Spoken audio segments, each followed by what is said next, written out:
السلام عليكم ورحمه الله تعالى وبركاته. اذا التقي بكم مجددا في فيديو جديد. هذا الفيديو هذا غادي يكون كبدايه ديال تسجيل واحد المجموعه ديال الفيديوهات بحول الله استعدادا للامتحان الوطني.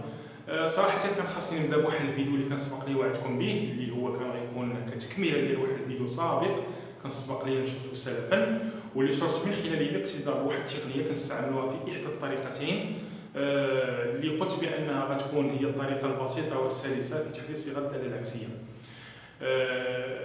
وعدت على اساس اننا غادي ناخذ واحد المثال ونشتغلوا عليه بطريقتين مختلفتين ونخرجوا بخلاصه، على اساس ان هناك طريقه اللي هي طريقه بسيطه وسلسه في تحديد صيغه الداله العكسيه. لكن للاسف الشديد تاخرت بزاف في تسجيل هذا الفيديو نظرا لبعض الاكراهات. الفيديو كان خاص يكون في الدوره الاولى، لكن للاسف اعتذر عن هذا التاخير، وربما انني غادي نستدرك الامر ونحاول نسجله فيما بعد بحول الله. لذلك انني ارتأيت في هذا الفيديو هذا باش نركز، لان الوقت ما بقاش لينا، نركز على احدى الدوال اللي كيتحطوا في الامتحان الوطني اللي هي داله الالين، وغنشوفوا ان شاء الله حتى داله الاكسبونسيال. نركز على النهايات. علاش؟ لان كاين واحد المجموعه ديال الكلمات كيتشكاو من النهايات، سواء ديال الالين او الاكسبونسيال، كيقول لك كيتلفوا لينا، كيتنساو لينا الى اخره. وهذا راجع بالاساس لواحد السبب اللي دائما تنقولوا تنعاود ناكد عليه، هو انه اغلب الكلمات تيحفظوا العلاقات او القواعد من اجل الحفظ، كيحفظوهم وما عارفينهمش اصلا منين جايين، ما مستوعبينهمش وما فاهمينهمش، وهذا شيء طبيعي انهم غادي ينساوهم في كل لحظه واحده. اذا لهذا السبب انا جبت لكم واحد الوصفه اللي هي صحيحه، عباره عن الطريقه الصحيحه والسليمه في تثبيت حفظ النهايات. هذه الطريقه هذه كنعتمدوا فيها على المنحنى، لان منحنى ديال اي داله كما يكون نوعها هو راه بمثابه بطاقه الهويه ديال الداله. كلكم كتعرفوا بطاقه الهويه ديال الشخص اللي كيدير بها الجهات المختصه، ممكن يستخرجوا منها جميع البيانات والمعلومات اللي كتتعلق بهويه الشخص. نفس المثال كينطبق على المنحنى ديال الداله. المنحنى ديال الداله هو بمثابه بطاقه الهويه ديال الداله، يعني ممكن نستخرجوا منه جميع البيانات او المعلومات اللي كتتعلق بالداله. فمثلا امامنا هذا المنحنى ديال داله الالين. اول معلومه ممكن نستخرجوا منها اشنا هي؟ لان اول قراءه او القراءه الاوليه ديال اي منحنى ديال اي داله كما بغى يكون النوع ديالها، اول حاجه كنخرجوا المعلومه الاولى اللي تنخرجوها من القراءه الاوليه ديال هذا المنحنى هو مجموعه تعريف الداله. تنعرفوا ان الداله معرفه على واحد المجال معين. فمثلا داله الالين كما كتشوفوا المنحنى ديالها هو هذا اللون الاحمر، كلكم كتعرفوا المنحنى ديال الالين. دونك المنحنى هو جاي من هنايا ومشى في هذا الاتجاه، يعني من صفر بليس لانفيني، وبالتالي فمجموعه التعريف هي من صفر بليس لانفيني. وكيما كتلاحظوا الصفر راه خارج، ما كينتميش المجموعه التعريف. علاش؟ لان كنلاحظوا ان المنحنى عنده واحد المقارب عمودي اللي هو محور الاراتيب، اللي المعادله ديالو اكس تساوي صفر، وبالتالي صفر بما انه مقارب عمودي المنحنى دونك صفر ما كينتميش لمجموعه التعريف. معلومه اخرى كتتعلق باتصال الداله. لاحظوا ان المنحنى يعني من صفر حتى بليس لانفيني ما كنلقاوش مقطع في شي موضع غادي متصل، يعني مستمر من صفر حتى بليس لانفيني، وبالتالي كنقولوا داله الالين هي داله متصله على المذهب صفر بليس لانفيني. معلومه اخرى كتعلق برتابه الداله. كما كتلاحظوا المنحنى هو جا غادي من هنايا وغادي في شكل يعني تصاعدي او تزايدي، وبالتالي كنقولوا داله الالين هي داله تزايديه قطعا على المجال صفر بليس لانفيني.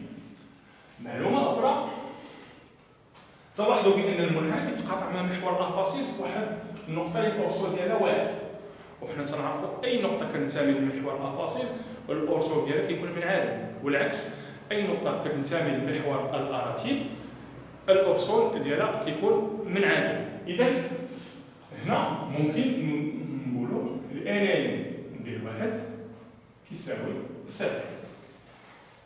ملاحظة أخرى، تلاحظ بأن صورة بدالة إيرين غتكون هي واحد، وممكن نقول إيرين ديال أو كيساوي واحد.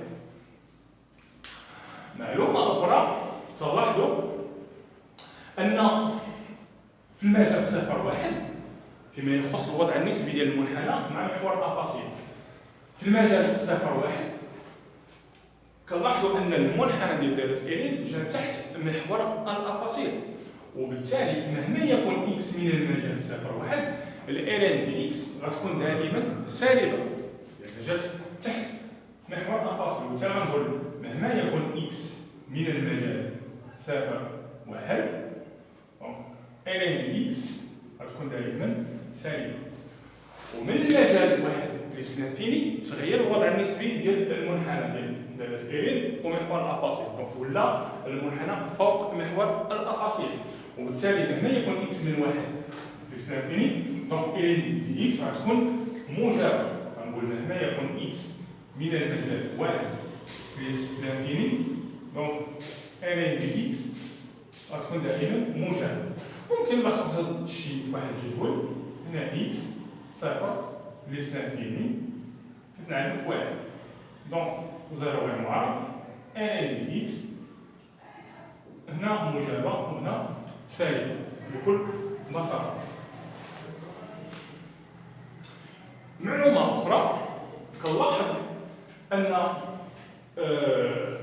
منحنى دالة الإيرين يقبل فرعين لا نهائيين، عنده فرعين لا نهائيين. الفرع اللانهائي الأول شنو هو؟ هو أن منحنى دالة الإيرين يقبل فرع شرجمي اتجاهه محور الأفاصيل أو في اتجاه محور الأفاصيل بجوار بليس لانفيني. هذا الفرع اللانهائي الأول، وهذا غادي ينفعنا في واحد النهاية، ممكن نستخلصوا منه واحد النهاية بكل بساطة. ثم الفرع اللانهائي الثاني هو أن محور الأراتين هو مقارب عمودي المعادلة ديالو إكس تساوي صفر. إذا هذه بخلاصة القراءة الأولية. غندوزو دابا الأهم اللي تهمنا هما النهايات، وغادي حنا غادي نركزو على النهايات المشهورة. دونك باش ما يبقاش يتلفوا لكم هاد النهايات، دونك حنا راه بازينا على المنحنى. علاش؟ لأن الحاجة ملي كنعرفها دابا منين جات كتولي عندي كمكتسب ما كتبقاش تفلت ليا، كترسخ ليا بالذهن ديالي، كتكون محفوظة عندي في الذاكرة. إذا هنا النهايات كما كتعرفوا كاين واحد السؤال روتيني في المسائل. أول سؤال كيكون حدد مجموعة تعريفات، أي لا ما عطاوناش أنا الدالة معرفة على المجال كذا. السؤال الثاني كيقول لك حدي النهايات أو حدد نهاية الدالة اف عندما حددت مجموعة التعريف ديالها. إذا النهايات اللي خصنا نعرفوهم ديال الإيرين غيكونوا عند محدي مجموعة التعريف ديالها، يعني عند بليس لانفيني وعند صفر على اليمين، يعني عند زيرو بليس، لأن صفر ما كينتميش لمجموعة التعريف. إذا غنبداو بالليميت عندما يؤول إكس إلى بليس لانفيني ديال إيرين دو إكس. بكل بساطة كنمشي للمنحنى، لأن أغلب التلاميذ كيتخوفوا من هاد المنحنيات مع العلم أنهم راهم بساط في القراءة ديالهم.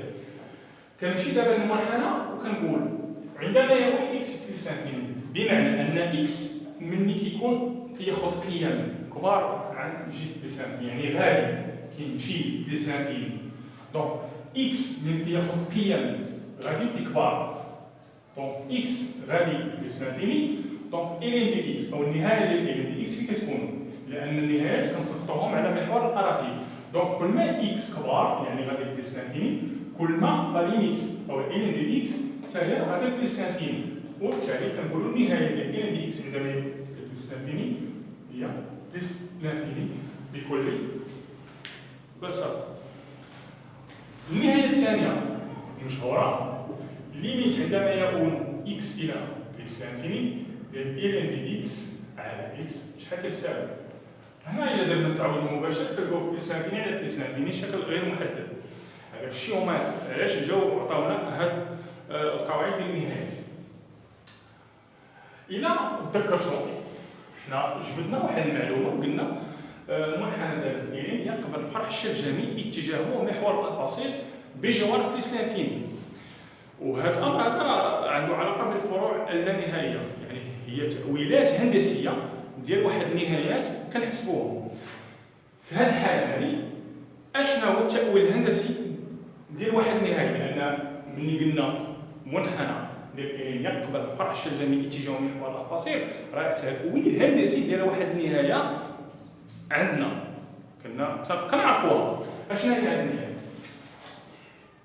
ملي كنحسبوا لا ليميت عندما يؤول اكس الى لانفيني، ملي كنقول لانفيني بلس ولا موان ديال اف دو اكس على اكس وتلقاوها صفر. دونك هاد الفروع اللانهائيه راه ما خصش شي واحد دابا يعني غير مقبول باش يجي شي واحد يقول لك اودي انا باقي ما ضابطهمش. هادشي راه شفتو من ولا باكالوريا وتعاود هذا العام. دونك وحنا دابا راه في واحد ظرفيه خاصه، راه مابقاش الامتحان الوطني بزاف، ما يجيش شي واحد يقول لك حق راه الفروع اللانهائيه باقي ما عنديش. عفوا. اذا ملي كنحسبوا هاد ليميت عند بليس ولا عند موان ديال اف دي اكس على اكس كنلقاوها صفر، التأويل الهندسي ديالها شنو هو؟ كنقولوا سي اف يقبل الفرع الشلجمي في اتجاه محور الافاصيل بجوار اما بليس ولا موان على حسب النهايه اللي كنحسبها. دابا حنا في بلاصه اف دي اكس شنو عندنا؟ بلاصه اف دي اكس عندنا الان دي اكس، عندنا الان دي اكس. إذا بما أن المنحنى ديال الإيرين يقبل الفرع الشلجمي في اتجاه محور الأفاصيل بجوار بليس لانفيني، راه هو تأويل الهندسي ديال هذه النهاية. يعني لا ليميت عندما يؤول اكس إلى بليس لانفيني ديال دي اكس على اكس تساوي صفر. هنا غندير تساوي صفر بكل بساطة.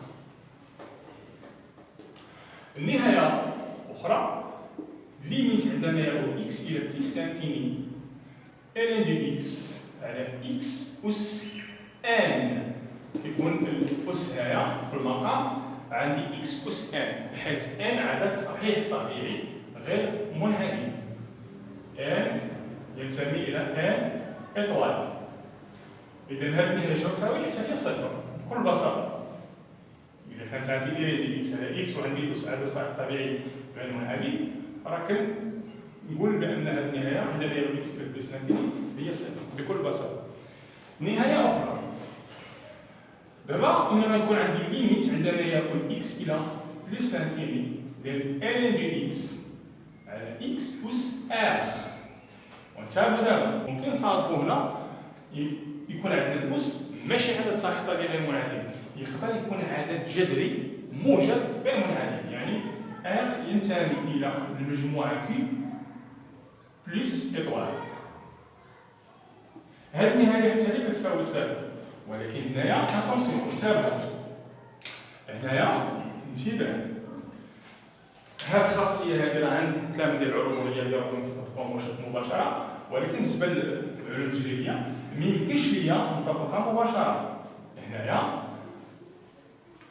إلا بغينا نحسبوا شي نهاية من هذا النوع ملي كيكون عندنا الأس عدد جذري موجب قطعا، كنستعملوا تقنية تغيير المتغير. كيف ذلك؟ غندير البرهان ديالها. دونك ليميت عندما يكون اكس الى بليس لانفيني ديال ln دو اكس على اكس أس ار اش غتساوي؟ لاحظوا دابا هنايا عندي اكس أس ار، اذا حتى هنايا خص يكون عندي اكس أس ار اللي كيكون هنا خص يكون هنا. علاش؟ لأن لا ليميت عندما يقول اكس إلى بليس لانفيني ديال ln دو اكس على اكس كتساوي زيرو، بمعنى هادشي اللي كاين هنايا خاصو هو يكون عندي هنايا في المقام. مفهوم؟ إذا هنايا خاص يكون عندي اكس أس ار. باش يكون عندي هنا اكس أس ار اشنو خاصني ندير؟ خاصني ندير شي تقنية نجتهد. هنا فين كتبان المهارات ديال التلميذ. خاصها تكون عندي هنا واحد ار. علاش؟ لأن كما كتعرفوا الخاصية الجبرية ديال دالة اللوغاريتم الإمبيري غتقول لي عندي ار في ln دو اكس تساوي هي ln دو اكس أس ار. هذا الار كنهزو نحطوه هنايا. إذا هنا باش تولي عندي ار حتى هنا خاصها تكون عندي ار. إذا بحال غنضرب هنا في ار وهنا في ار. إذا غندير هي ليميت عندما يكون اكس إلى بليس لانفيني غندير واحد على ار في ار ln دو اكس على اكس أس ار تساوي بكل بساطة هي ليميت عندما يؤول إكس إلى بلس لانفيني. هنا واحد على ار في ار نهزو نحطو هنا تكون إلين دو إكس أس ار على إكس أس ار. إذا لاحظوا دابا هادشي يعني هنا هو اللي ولا عندي هنا، وبالتالي هنا غادي نتحول الى او غادي نوظف تقنيه تغيير المتغير. غادي ندير نظاره مثلا هذه كرون اكس ولا دي ولا اللي بغينا، انا غنديرها دي. اذا ملي كنقول تغيير المتغير، اذا هذا اكس راه ما غيكونش هو المتغير عندي، غيولي هو دي. غتولي هذه ليميت عندما يؤول دي الى بلس لانفيني، غتولي هنا واحد على اف في ان دو دي على دي، وهذه في الاخر غتساوي صفر. علاش؟ غنقول لان ليميت عندما يؤول دي الى بلس لانفيني ديال ان دو دي على دي تساوي صفر بكل بساطه. وهنا درنا دي وضع دي هي اكس اس ار. دونك اكس يؤول الى بلس لانفيني حتى دير غيبقى يؤول الى بلس لانفيني. إذا بكل بساطة هنا قبل ما ندوز نشوفوا النهايات على اليمين ندير صفر، غادي نحاول نشير واحد الملاحظة اللي هي مهمة، لأن أغلب التلاميذ اش كيسحب اليوم؟ كيسحب لهم بأن هاد النهايات هما اللي كاينين. كيسحب لهم هاد النهايات هما اللي كاينين. لا، بحال مثلا هاد النهايات اللي عطاوني راه حيت ملي كنديروا التعويض المباشر كيعطيوني الشكل غير محدد. هادشي اللي عطاونا هو النهايات. بحال مثلا الا صادفت ليميت عندما يؤول اكس الى بلس لانفيني المقلوب واحد على الين دو اكس، اذا هادي شحال غتعطيني؟ راه غتعطيني صفر، لان لا ليميت ديال الين دو اكس عندما يؤول اكس الى بلس لانفيني هي بلس لانفيني، واحد على بلس لانفيني هي صفر. إذا صادفت مثلا المقلوب x على ln x عندما يؤول x إلى بلس لانفيني، دونك عندي ليميت عندما يؤول x إلى بلس لانفيني عندي x على ln دو x. إذا مني عندي هاد لا ليميت المقلوب ديالها اش غيكون؟ راه غيكون بلس لانفيني، وبالمناسبة هنا عندي زيرو بلس، لأن ln دو x راه موجبة و x طبعا راه موجب، دونك غتكون عندي زيرو بلس. إذا هذه لا ليميت عندما يؤول اكس الى بلس لانفيني ديال اكس على الين دو اكس ممكن نكتبها باش تبان لكم مزيان، هي ليميت عندما يؤول اكس الى بلس لانفيني، هذه نكتبها هي واحد على الين دو اكس على اكس. هذه هي المقلوب ديال هذه. دونك الين دو اكس على اكس عندما يؤول يعني لا ليميت ديال الين دو اكس على اكس عندما يؤول اكس الى بلس لانفيني هي زيرو بلس، وبالتالي المقلوب ديالها هذه غتعطيني هي بلس لانفيني. دونك هنا ما كنصادفش الشكل غير محدد. دونك الا جبت هادو راهم كيكونوا ديجا معروفين عندي. نفس الامر كينطبق على هذه. دونك دائما المقلوب غتعطيني بلس لانفيني. اذا هذه الملاحظه هي ملاحظه مهمه. الليميت عندما يؤول اكس الى زيرو بلس ديال الين دو اكس شحال غتساوي؟ كنخرج من المنحنى ديالنا وغنشوفوا عندما يؤول اكس الى صفر زيرو بلس، يعني من جهه اليمين، ملي كيكون اكس جاي عند صفر من جهه اليمين. دونك لاحظوا الين دي اكس فين غادي هو لانفيني. دونك كل ما اكس قرب من صفر كل ما الين دي اكس غادي هو لانفيني، وبالتالي النهايه ديال الين دي اكس عندما يؤول اكس الى زيرو بلس هي موان لانفيني. هنايا غندوزو الجدل عندما يؤول اكس الى زيرو بلس كنديرو اكس الين دي اكس شحال غتساوي؟ هنا اللي كملاحظه عند بلس لانفيني راه كتكون عندنا قسمه، غير باش ما يتخلطش لكم الشيء. عند بلس لانفيني راه كنديرو الين دو اكس على اكس، وعند زيرو بلس كنديرو الجدال، هذيك القسمه بحال كتحول لجدال. اذا هذه النهايه غتساوي صفر، ولكن حنا غادي نبرهنوا عليها باش نستوعبوا ونشوفوها منين جاتنا. غترجع لا ليميت الاولى هي اللي غادي نبازي عليها، النهايه اللي كانت عندي في الاول عند بلس لانفيني ديال الين دي اكس على اكس. هذه ليميت عندما يؤول اكس الى بلس لانفيني ديال الين دي اكس على اكس قلنا هي صفر.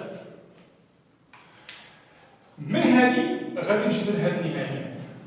غنجي هنا ندير ليميت عندما يكون اكس الى 0 بليس، ندير اكس ال اكس تساوي، هنا غنستعمل تقنيه تغيير المتغير. هذا اكس غنوضعو مثلا هو 1 على تي ولا 1 على جرام اكس، غندير اكس هو 1 على تي، وهنا غتولي هنا غتوضع لي ال دو 1 على تي. هنا ما يبقاش عندي اكس طونفير 0 بليس، غتوضع لي تي طونفير بلس لانفيني. إذا هنا باش نوضحوها مزيان، راه وضعنا إكس هي 1 على تي، بحيث تي يقول إلى بلس لانفيني، لأن إكس طونفير 0 بلس لانفيني. إذا الليميت عندما يكون إكس إلى 0 بلس ديال إكس إلين إكس غتولي هي الليميت عندما يكون تي إلى بلس لانفيني ديال 1 على تي إلين ديال 1 على تي، غتعود هي ناقص إلين ديال تي، اللي غتولي في الداخل عندي هي ناقص إلين دو تي على تي.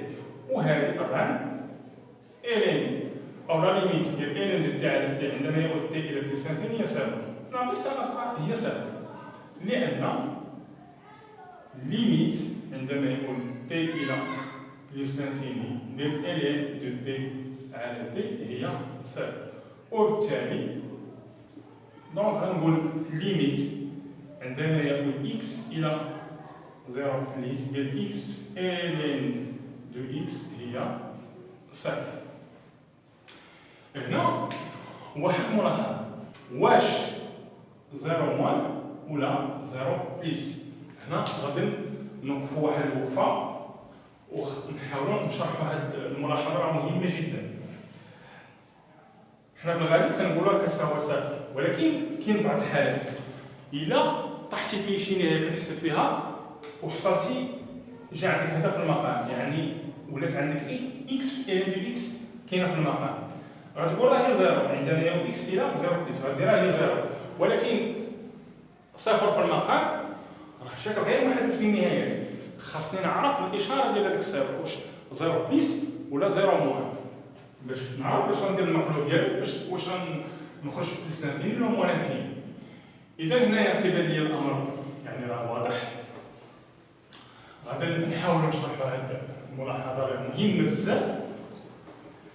باش نشرحوها غادي نرجعوا لجدول الإشارة. تبعوا معايا جدول الإشارة.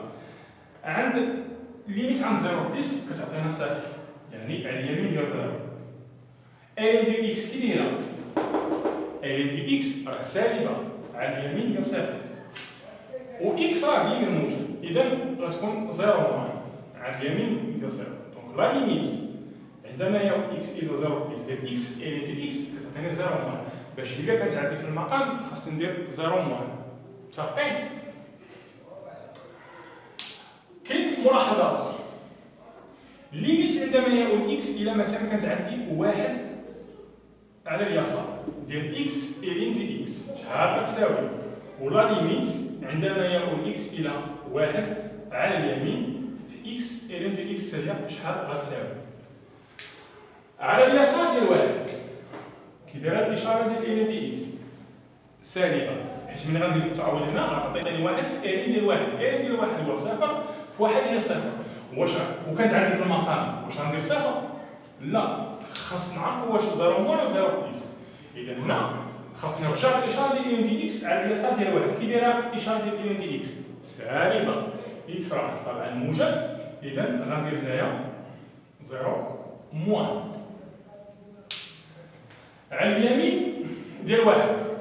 إذا الملاحظة هنا النهايات هادو راه متساويين، على اليمين ديال الصفر وعلى اليسار ديال 1 0 موان 0 موان. دابا على اليمين ديال 1 كنت كنحسب شي نهاية على اليمين ديال 1 وجات هذه طاحت عندي في المقام، إذا التعويض غتعطيني صفر، خاصني نعرفو واش 0 موان ولا 0 بليس. إذا على اليمين ديال 1 على اليمين ديال 1 إلين ديال إكس كي دايرة؟ موجب، اكس طبعا يعني موجب، اذا غتولي عندي هنايا 0 بليس.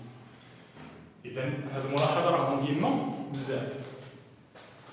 ندوز دابا نكملوا النهايات ديالنا.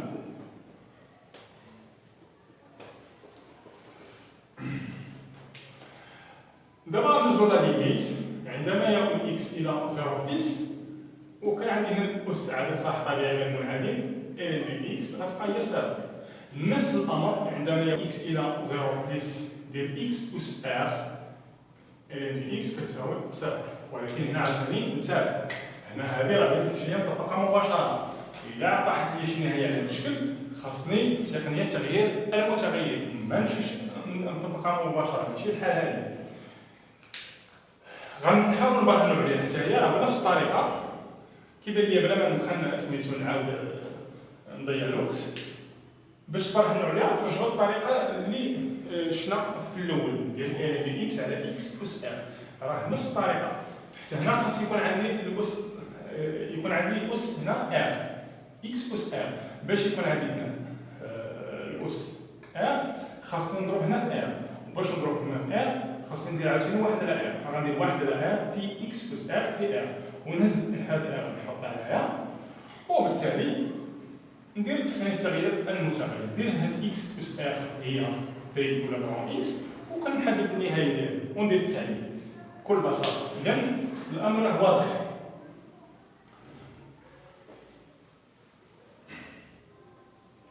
ممكن نخدموا فيها هذه، نديروا فيها شي مثال، ولكن هذه المره ناخذ مغاير. غندير مثلا نحسب هاد ليميت عندما يؤول اكس، غنجي هنايا غندير ليميت عندما يؤول اكس الى 0 بليس. غندير هنايا اكس وغنديرو هنا الين دو اكس الكل اس مثلا 3. اذا هذه اش غتساوي؟ اذا هنا عندي بحال الين دو اكس الكل اس 3، وعندي هنا اكس اس 1. اذا اول حاجه نفكر فيها شنو هو؟ خصني نوحد لهم الاس. الليميت عندما يؤول اكس الى 0 بليس. اذا باش نوحد الاس هنا غتولي عندي اكس اس 1 على 3 في الين دو اكس الكل اس 3. هنا غادرت 1 على 3 لان اكس موجب، حيت هذه في الاصل ديالها غتولي عندي جذر اكس من رتبه 3. دونك باش ندير الجذر خاص اكس يكون موجب، واكس طبعا راه موجب. هذه مجرد ملاحظه. اذا هنا بحال ما درت والو، حيت راه الا جبت دابا درت اكس اس 1 على الكل اس 3 بحال كنطبق خاصني القوى ا في بي الكل اس ان، راه هي ا اس ان في بي اس ان. اذا الا درت 1 على 3 في 3 كنرجع لاكس فهم، وهذا كنرجع لها الين دو اكس الكل اس 3. اذا دابا شنو غادي ندير؟ خاص هذا الاس هذا يكون عندي هنايا. اذا باش يكون عندي هنايا خاصني نضرب هنا في 1 على 3، ولا ضربت في 1 على 3 غنعاود نزيد نضرب في 3 باش تعود 3 على 3 هي بحال ما درت والو. دونك غندير ليميت عندما يؤول اكس الى 0 بليس غتولي عندي 3 في اكس اس 1 على 3 في 1 على 3 الين دو اكس الكل اس 3 تساوي هي الليميت عندما يؤول اكس الى 0 بليس. هنا غتولي عندي 3 اكس اس 1 على 3 في الين دو اكس اس 1 على 3 الكل اس 3. اذا الا درت هذه هي غران اكس غتولي عندي لا ليميت غران اكس طون فيغ 0 بليس 0 بليس غتولي 3 غران اكس في الين غران اكس الكل اس 3 هي صفر، لان ليميت عندما يؤول غران اكس الى 0 بليس ديال غران اكس الين غران اكس هي صفر. تكلمنا على المقلوب ديال هذا سميتو، قلنا الا حصل عندي هذا في المقام خاص يكون عندي 0 موان 0 بليس باش ندير المقلوب. الا كانت عندي 0 موان وكانت عندي هذه في المقام غتعود موان انفيني، حتى هذه المقلوب ديالها راه يعطينا صفر، يعني الامر واضح. غادي نرجع لها الا كانت عندي لا ليميت. هادو نهايات يعني ما عاطيني مشكله، ولكن خاصنا نكونوا عارفين لان التلاميذ كيسحابوا ماركين غير هذوك النهايات المشهورين. غنرجع للليميت عندما يؤول اكس الى بليس لانفيني، وكانت عندي اكس في الين دو اكس، هادي اش غتعطيني بليس لانفيني. غنرجع عاوتاني غنقول الليميت عندما يؤول اكس الى 0 بليس ديال الين دو اكس على اكس. دونك عند بليس لانفيني راه كتعطيني صفر، ولكن عند 0 بليس راه ممكن نحسبها. عند الين دو اكس عندما يؤول اكس الى 0 بليس راه كتعطيني موان لانفيني، وهنا غتولي عندي 0 بليس اللي غتولي بليس لانفيني، في موان لانفيني هي موان لانفيني بكل بساطه. اذا هاد النهايات هادو راه معروفين، ما غاديش نلقاو فيهم شي مشكل. النهايات الاخرين هما هادو. ليميت عندما يقول اكس الى واحد، وهنا كندير اكس ناقص واحد وعندي الين دو اكس، شحال كتساوي؟ هذا راه كتساوي واحد، ولكن منين جاتنا؟ اولا غادي نرجع دالة الين دي اكس. دالة الين دي اكس هي قابلة للاشتقاق على المدار الصفر بليس لانفيني، يعني مهما يكون اكس من 0 بليس لانفيني دونك دو اكس هي واحد على اكس. اذا الصورة ديال واحد بالمشتقة ديال الين، يعني الين بريم ديال واحد غتعطيني هي واحد. اذا إلا لاحظت هنايا هاد النهاية هادي ممكن نكتبها على الشكل ديال تعريف العدد المشتق الين دو اكس ناقص الين دو واحد، حيت الين ديال واحد صفر، الين دو اكس ناقص صفر كتبقى الين دو اكس. دونك هادي راه هي الين بريم ديال واحد راه هي واحد. النهاية الثانية راه هي نفسها، حتى هي غتعطيني واحد. كي غنديرو ليها؟ غنخرجها غير من هادي، عندي هاد لا ليميت، دونك غادي ندير تقنية تغيير المتغير. قلنا ضرب اش هي اكس ناقص واحد، اذا مني اش كتساوي اكس ناقص واحد، اذا اش بلس 1 كتساوي اكس. اكس يؤول الى واحد، دونك اش يؤول الى صفر، وبالتالي هاد النهاية غتولي هي هي، نديرها هي نفسها. ليميت عندما يقول اكس الى واحد الين دو اكس ناقص الين دو واحد على اكس ناقص واحد راه هي نفسها ليميت عندما يقول اش الى صفر ديال الين دو اكس. اش غتولي عندي؟ الين ديال اش بلس 1، وهذه راه الين ديال واحد هي صفر، دونك غتولي عندي على اش، دونك هذه راه هي اذا هكذا نكون قد انتهينا من هذا الشرح هذا اللي هو نتمنى انه يكون شرح مبسط وتكون استوعبتوه. نتمنى ان النهايات ما يبقاوش يتفلتوا لكم، وانا تنصب لكم صباعي ب10 الا استوعبتوا هذه الوصفه هذه او هذه الطريقه هذه، راه ما غتبقاوش تلقاو مشكل في النهايات سواء ديال الين او ديال الاكسبونسيال. اذا نلتقي في فيديو اخر بحول الله، الى ذلكم الحين استودعكم الله، والسلام عليكم ورحمه الله تعالى وبركاته.